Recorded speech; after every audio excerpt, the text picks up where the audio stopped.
তো জুমার দিন জুমার নামাজের আজান হয় দুইটা। এক ভাই আমারে প্রশ্ন করছে, আমার জুমার মসজিদে রুমে গিয়ে, এই ভাই অনেক দূর থেকে জুমার নামাজ পড়তে যায়। তো জুমার নামাজ পড়ার পর আমারে সালাম দিলেন, সালাম দেওয়ার পর বললে, একটা প্রশ্ন করতে পারি? জি বলেন। যে জুমার দিন যে দুইটা আজান হয়, একটা আজান তো নবীজির সুন্নত, এটা বুঝলাম, আরেকটা আজান নাকি হযরত উসমান চালু করছে। আমি বললাম হ্যাঁ, হযরত উসমান চালু করছে। কয় হযরত নবীজির কথা কর্ম সুন্নত এটা তো জানি, কিন্তু হযরত উসমান একটা সুন্নত, এটা কি আসলে ঠিক নাকি? আমি বললাম হ্যাঁ, হযরত উসমান একটাও সুন্নত। পরে আমারে কয়, নবীজির কথা কর্ম মানা যাবে, এটা তো কোরআন হাদিসে আছে, উসমানেরটা যে মানতে হবে, এটা কি কোরআন হাদিসে আছে? আমি বললাম হ্যাঁ, এটাও হাদিসে আছে। সে তো অবাক, এটাও হাদিসে আছে? আমি বললাম হ্যাঁ। আমি বললাম আপনার পকেটে কি হাদিসের অ্যাপস আছে? জি জি জি আছে, আমার মোবাইলে হাদিসের অ্যাপস আছে। আমি জানি যে ওনারা হাদিস পড়ে খুইলা খোলার পরে বললাম, কোত্থেকে দলিল দিতে হবে বলেন? কয় 6 সহি কিতাব থেকে দলিল দিতে হবে। কোত্থেকে? 6 সহি কিতাব। তাই বললাম 6 সহি কিতাবের একটার নাম ইবনে মাজাহ, জানেন? হ্যাঁ জানি। তাই বললাম 41 নাম্বার হাদিসটা খুললেন, ইবনে মাজাহ খুলছে। খোলার পর আমি বললাম, উপরে কি লেখা আছে? কয় লেখা আছে সহিহ হাদিস। সবাই বুঝতেছেন আপনারা? উপরে কি লেখা? আমি বললাম, এবার হাদিসের আরবিটা তো পড়তে পারবেন না, বাংলাটা পড়ে শোনান তো আমাদেরকে। এখন পড়ে শোনাইতেছে। নবীজি সাল্লাল্লাহু আলাইহি সাল্লাম বলেন, উনি বাংলা শোনাইতেছে, আমি আপনাদেরকে বাংলাটা শোনাই, আরবিটা পড়ে বলি। নবীজি সাল্লাল্লাহু আলাইহি সাল্লাম, সাহাবা বলেন, নবীজি আমাদের সামনে একটা ভাষণ দিলেন, ভাষণে আমাদের চোখের পানি আসলো, মানে জারাফাত মিনহাল উয়ুন, চোখের পানি আসলো, আমাদের আখিরাতের কথা খুব স্মরণ হইল। তো নবীজি বললেন, এমন একটা সময় আসবে, ফাসারা ফীকুম ইখতিলাফান কাসীরা, তোমরা প্রচুর মতভেদ দেখতে পারবা, শুধু মতভেদ, ইখতিলাফ আর ইখতিলাফ দেখবা। শোনো আমার সাহাবারা, ওই সময় তোমরা কি করবা? আমার উম্মতকে জানায়া দিবা, আলাইকুম বিসুন্নতি ওয়া সুন্নাতিল খুলাফাইর রাশিদিন আল মাহদিয়্যিন, আদ্দু তামাসসাকু বিহা আদ্দু আলাইহা বিন নওয়াজিস। তুমি বাংলা পড়ে পড়ে শোনাইতেছে যে ওই সময় তোমরা আমার সুন্নত আর আমার হেদায়েত প্রাপ্ত সাহাবা খোলাফায়ে রাশিদার সুন্নত আঁকড়ে ধরবা। উনি পড়ে শোনাইতেছে, মারির দাঁত দিয়ে এই সুন্নত গুলার আঁকড়ে ধরবা। তুমি পড়ার পর আমি বললাম, হযরত ওসমান খোলাফায়ে রাশিদার একজন কিনা? কয় জি একজন। তাহলে হযরত ওসমানের সুন্নত পালন করার কথা এই হাদিসে আছে কিনা? আসলে এটা তো আগে বুঝতে পারি না বিষয়টা। তো হযরত ওসমানের সুন্নত যে মারির দাঁত দিয়ে ধরতে হবে, নবীজি বললেন না? হ্যাঁ হুজুর, ঠিকই তো, আগে তো ভাবি নাই কথাটা। আমার ওনার শব্দটাই, শায়েখ ভালো থাকবেন, আসসালামু আলাইকুম বলে চলে গেছে, উনি ভদ্র মানুষ। তাহলে বলেন তো, সুন্নত কি নবীজির না সাহাবাদেরটাও? হ্যাঁ, এই কথা মনে রাখবেন। এখন 20 রাকাত তারাবির কথায় আসেন। নবীজি 20 রাকাত তারাবি পড়ছে কোথায়? যদি একটা বর্ণনা, দুর্বল বর্ণনা আব্দুল্লাহ ইবনে আব্বাস থেকে আছে নবীজির 20 রাকাতের কথা, তো মানলাম, দুর্বল মানবে না, ঠিক আছে, এটা বাদ দিলাম। এখন আমাদের ডাইরেক্ট কথা, হযরত ওমর ফারুক রাদিয়াল্লাহু তাআলা আন 20 রাকাত তারাবি এটার প্রচলন করেছে। এখন আমি আপনাদের কাছে জানতে চাই, হযরতে ওমর খোলাফায়ে রাশিদার একজন সাহাবা কিনা? তাহলে হযরতে ওমরের সুন্নত মানার কথা নবীজির কথায় আছে কিনা?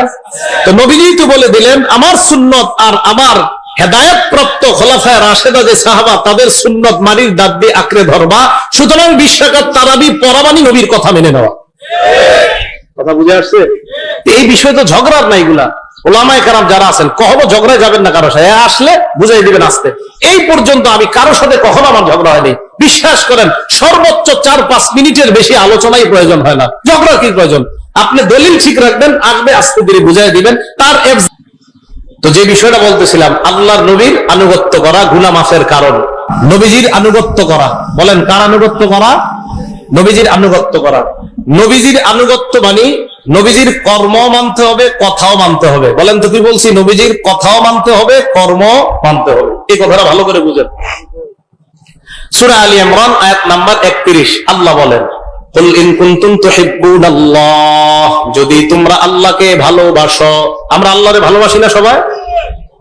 নবী আপনি বলেন ফাত্তাবিউনি, আমার বান্দারা যদি বলে আমি আল্লাহকে, তারা ভালোবাসে, আপনি তাদেরকে বলেন ফাত্তাবিউনি, আমি নবীর অনুসরণ তোমরা করো। তাহলে প্রথম কথা, আমরা ভালোবাসি কাকে? দ্বিতীয় কথা, আল্লাহ কয় আমাকে যারা ভালোবাসে আপনি বলেন তারা যেন আপনার অনুসরণ করে।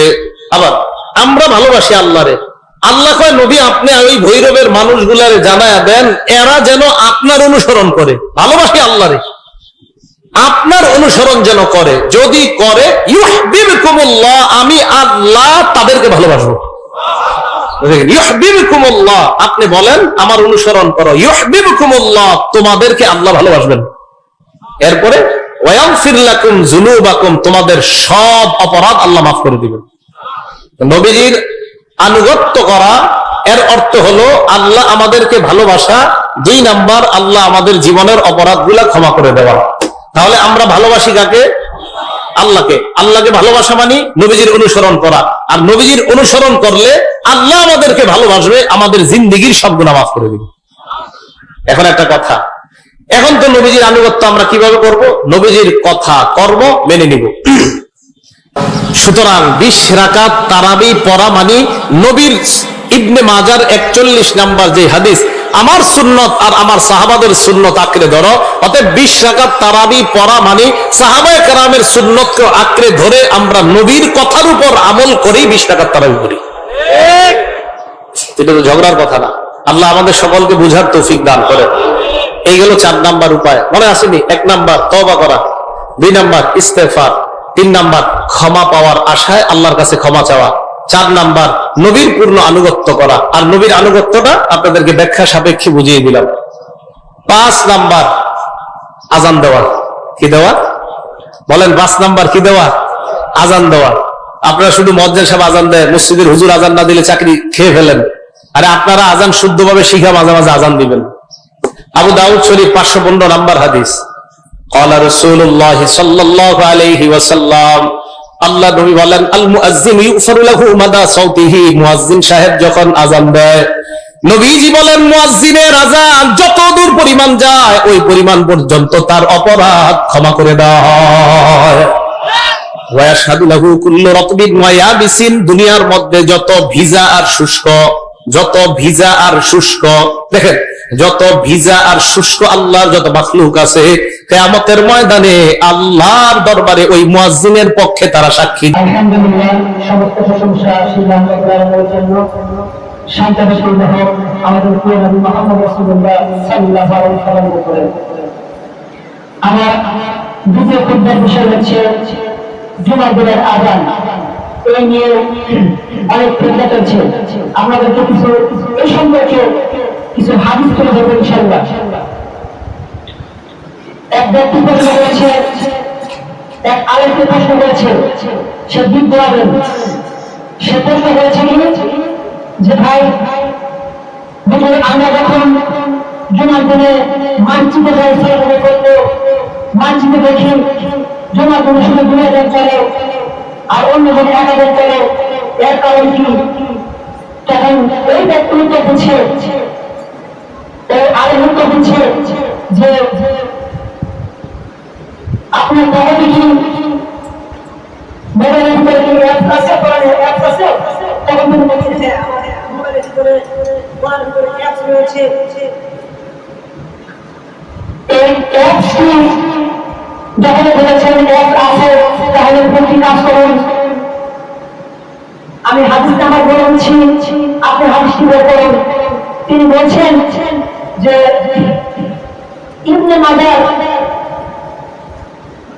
42 নম্বর হাদিস, যে হাদিসটা আমি কিছুক্ষণ আগে বলেছি, এই হাদিসটা আপনি পড়ে শোনান। এই হাদিসটা আমাদের এসেছে আবু দাউদের 6407 নম্বর হাদিস। এই হাদিসে তিনি বলছেন আমাকে হাদিসটি পড়ে শোনান। আপনি তো আরবি পড়া লাগবে না, বাংলা পড়ে শোনান। তিনি বলছেন যে আল্লাহ রাসূল সাল্লাল্লাহু আলাইহি ওয়াসাল্লাম আমাদের সামনে বক্তব্য দিলেন। বক্তব্য দিলে সবার চোখে পানি এসে গেল। ধর্মশাহী আলোচনা করলেন, ধর্মশাহী বক্তব্য দিলেন। এরপরে বললেন কি, আমার মৃত্যুর পর তোমরা বদন্নত দেখবে, তখন তোমরা কি করবে? আমার সুন্নাত এবং আমার সাহাবীরা যাচ্ছি, 4টা খলিফা রেখে যাচ্ছি, এই 4টা খলিফার তোমরা সুন্নাতকে আঁকড়ে ধরবে। তখন তিনি উত্তর দিচ্ছেন, এই হাদিসটা হচ্ছে মিনকুম মিন বাদি ইখতিলাফান কাসীরা ফাআলাইকুম বিসুন্নতি ওয়া সুন্নাতিল খুলাফায়ে রাশিদিন আল মাহদিয়িন। আমার উত্তর বলতে আলেম বলে দেখবে, তখন তোমরা কি করবে? আমার সুন্নাত এবং আমার রাসূলের সুন্নাত, আমার সুন্নাত এবং আমার সাহাবীর সুন্নাতকে তোমরা আঁকড়ে ধরবে। প্রথম কি বলেছে? আমার সুন্নাতকে আঁকড়ে ধরবে। 912 নম্বর হাদিসের মধ্যে পাবেন এই হাদিসটি। হাদিসটি বর্ণনা করেছেন এক সাহাবী বলছেন যে যখন আমরা রাসূলের যুগে ছিলাম, রাসূল সাল্লাল্লাহু আলাইহি ওয়াসাল্লামের যুগে এক আযান ছিল, আবু বকর রাদিয়াল্লাহু আনহুর সময় এক আযান ছিল, ওমর রাদিয়াল্লাহু আনহুর সময় একটি আযান ছিল। যখন রাসূল সাল্লাল্লাহু আলাইহি ওয়াসাল্লাম এবং যখন ওমর রাদিয়াল্লাহু আনহু এবং আবু বকর সিদ্দিকের সময় যখন যুগে ছিল, যখন তারা প্রথম মেম্বারে বসতেন, এমন সময় ইমাম আযান দিতেন, একটি আযান। সহিহ বুখারী 912 নম্বর হাদিস। একটি আযান দিতে রাসূল সাল্লাল্লাহু আলাইহি ওয়াসাল্লামের যুগে, ওমর রাদিয়াল্লাহু আনহু একটি আযান, হযরত আবু বকর সিদ্দিকের সময় একটি আযান। আর তারা যখন আযান দিত, ইমাম মুয়াজ্জিন যখন আযান দিত, তখন ইমাম যখন মেম্বারে বসতেন তখন একটি আযান দিত। এটা আমি যখন বসলাম এবার আযান দিত। এরপরে আযান মসজিদের ভিতরে দেওয়া যাবে না, মসজিদের বাইরে আযান দিতে হবে। মসজিদের ভিতরে আযান দেওয়ার কোনো হাদিস নেই। তাহলে তিনি বলার পরে বলছেন যে ওসমান রাদিয়াল্লাহু আনহু যখন আমাদের সামনে খলিফা হলেন, শেষ খলিফা হলেন, তখন তিনি 3টি আযান চালু করলেন। তার মানে বোঝাতে চাচ্ছে যে 3টি আযান শব্দ হচ্ছে যে আমরা ইমামত দিই, ইমামত কিন্তু যেটা ইমামত আযান, আযানও আযান, ইমামত সবাই শুনতে কথা বলা হচ্ছে। তিনি 3টি আযান চালু করলেন, আর একটি আযান চালু করলেন একটি জামা নামক বাজারে, জামার বাজারে আলোচনা করলেন। আর এই কথা ব্যাখ্যা করছেন সহিহ বুখারী, তিনি লিখেছেন, ইমাম বুখারী তিনি বলছেন যে জামা নামক বাজার ছিল মদিনার অদূরে, মদিনা থেকে অনেক দূরে বাজারে একটি বাজার ছিল, সে বাজারের নাম ছিল জামা নামক বাজার। সে বাজারে আযান দেওয়া হতো, সেখানে আযান তিনি দিয়েছেন একটি প্রয়োজনের কারণে, যেহেতু সেই যুগে মসজিদ ছিল পাতলা পাতলা মসজিদ, এখানে একটি মসজিদ ছিল, সেই প্রয়োজন আযান দিয়েছে। এই জন্য সেখান থেকে সেই প্রয়োজন মিটে নিতে হবে। তারা বলে যে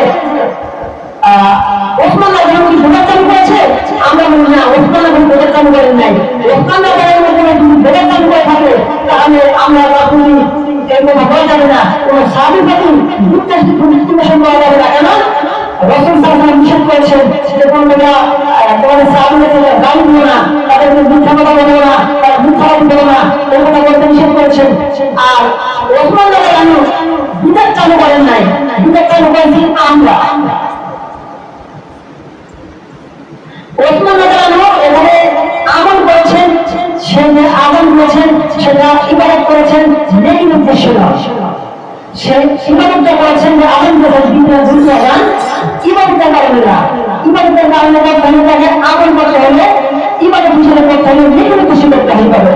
নেকির উদ্দেশ্যে সে চালু করেন নাই, তার প্রয়োজন ছিল সে চালু করেছে। এরপরে আমরা যে এই বাজারের আযানটি মসজিদে নিয়ে এসে দিকে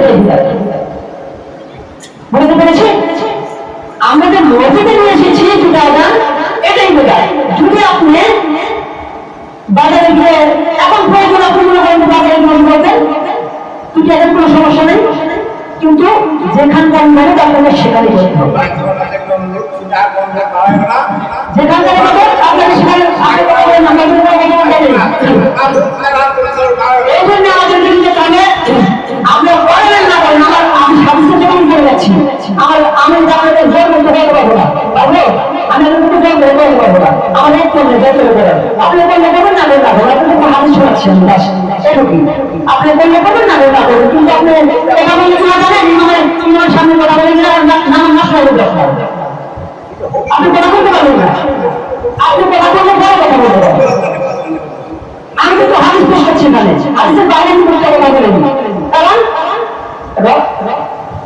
ওমর ফারুক রাদিয়াল্লাহু আনহু কেমন ছিল, ওসমান রাদিয়াল্লাহু চালু করেছেন, তাই সেই সমস্যার কারণে সেই সমস্যাটা সে দূর হয়ে যায়, সেই সমস্যা থেকে সেটা চলে গেছে।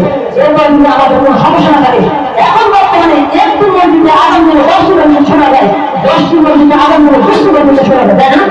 যায়। তাহলে এখন আপনি করে দেন যে আমাদের শেষ, তাহলে তিনি বলছেন যে আমরা ওসমান রাদিয়াল্লাহু আনহু মানি না, তাহলে তারাই যদি ওসমানকে মানতে পারে, তাহলে তারা বলতে পারবে যে এই যুগে আবু বকর আনহু ও তো সাহাবী, তাহলে ও তো কেমন প্রতিবাদ করে গেছে, তাদের কি তারা মানে না, তখন দিয়ে কেমন বেটারা দুটো কাল করে গেছে। দেখুন তাহলে মানতে হবে চারটি সাহাবী করেছে, মানতে হবে না?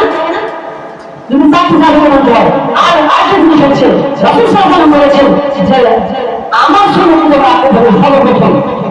যদি রাসূল সাল্লাল্লাহু আলাইহি ওয়াসাল্লামের সুন্নাত থেকে ব্যাগ পেয়ে যায় তাহলে আর কারো সুন্নাত নেবে না। ওই কথা আল্লাহ সুবহানাহু ওয়া তাআলা সূরা নিসা 59 নম্বরে বলেছেন, ইয়া আইয়ুহাল্লাযীনা আমানু লাকুম তাআলামুনা নাসু আতিউল্লাহ ওয়া আতিউর রাসূল। তোমরা আল্লাহ অনুগত করো, আল্লাহ রাসূল অনুগত করো। ওয়া উলিল আমরি মিনকুম, তোমাদের মধ্যে যখন কি করবে, তোমাদের মধ্যে উলিল আমর নেতা যারা ক্ষমতাবান তাদের অনুগত করবে। ফাইন্না লাকুম ফি শাইইন ফারজুহু ইলাল্লাহি ওয়া রাসূল, তোমাদের মধ্যে যখন মতভেদ দেখা দিবে তখন তোমরা কি করবে, আল্লাহ এবং আল্লাহ রাসূল বুঝিয়ে দেবে। তখন সাহাবী আল্লাহ বলছেন আল্লাহ এবং আল্লাহ রাসূল বুঝিয়ে দেবে। যেহেতু আমাদের এখন মতভেদ করেছেন, এক ব্যক্তি বলছেন বুঝিয়ে দেন, এক ব্যক্তি বলছেন লিখে দেন, তাহলে মতভেদ হচ্ছে না। আল্লাহ বলেছেন এটা আল্লাহ এবং আল্লাহ রাসূল বুঝিয়ে দেবে। আপনারা মানলে মানবেন, না মানলে আমার কিছু বলার নেই, কিন্তু আমি আপনাদের কাছে বলতে মনে রাখি নাই। আমার হাদিসটা আমি আপনাদের শুনে নিয়ে আসি, আপনাদের শোনার প্রয়োজন আছে কিনা?